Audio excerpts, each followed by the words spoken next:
L'esprit de mort, c'est un esprit qui garde la vie, le devenir et l'avenir de quelqu'un. L'esprit de mort, c'est l'esprit qui donne la mort. Cet esprit donne la mort de plusieurs manières, soit par les accidents, soit par la maladie, soit par la souffrance, soit par le rejet, l'abandon, soit par les agressions physiques et spirituelles. Mais d'où on attrape l'esprit de mort? On attrape l'esprit de mort dans les cérémonies de mariage. Il y a beaucoup d'esprits morts dans les cérémonies de mariage. Donc, bien aimé, que ce soit les salutations, que ce soit la nourriture, que ce soit les danses, méfiez-vous et méfions-nous, car il y a l'esprit de mort parmi vous dans les cérémonies de mariage, dans les cérémonies de dot, dans les cérémonies de tout genre d'amusement. Il y a l'esprit de mort dans les cérémonies de funérailles. C'est pas parce qu'il y a l'esprit de mort, on ne doit pas le suivre. Non, allez-y aux funérailles. Mais il y a l'esprit de mort, les parties où l'esprit de mort travaille, c'est la levée du corps, où on fait le tour du cercueil, autour du mort. Ça, l'esprit de mort aussi est parmi vous, et puis vous faites le tour. L'esprit de mort se trouve là où on dépose le lit mortier pour faire la veillée.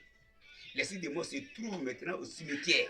Voici les trois parties au cours des funérailles où l'esprit de mort travaille beaucoup. Quand vous arrivez à ce moment, il y a une prière qu'il faut faire. Si vous ne connaissez pas, appelez des conseils pratiques, on va prier et vous montrer comment il faut prier pour que ces choses acquittent. J'ai dit bien trois phases. Lors de la levée du corps, il y a un esprit de mort. Lors du transfert jusqu'à le lieu où il y a dépôt de mort pour la veiller, il y a un esprit de mort qui est là.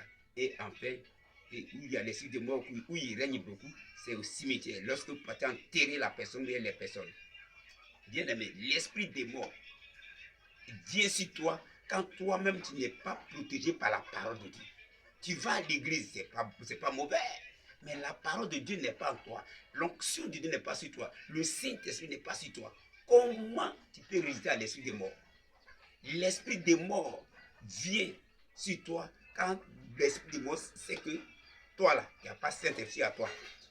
Tu vas à l'église parce qu'il faut aller à l'église. Quand le Saint-Esprit à toi, l'esprit des morts, il est content, mais il n'est pas content parce qu'il sait que toi là, tu vas le voir. Quand quelqu'un a l'esprit des morts sur sa vie, voilà comment sa vie est. Sa vie est tourmentée. Dans la nuit comme dans la journée, tu es tourmenté. Quand l'esprit de mort est toi, tu es mort. Tes relations sont mortes avec les uns et les autres. Quand l'esprit de mort est toi, tu ne peux pas trouver l'argent. Quand l'esprit de mort, tu es une belle femme, tu ne peux pas trouver un mari. Tu vas trouver un mari aussi qui est mort lui aussi. C'est grave. Tu as l'esprit de mort sur toi. Et puis c'est mari de mort que tu as aussi marié. Vous êtes déjà mort. Vous devez faire des enfants morts. Soyez délivrés au nom de Jésus. Amen.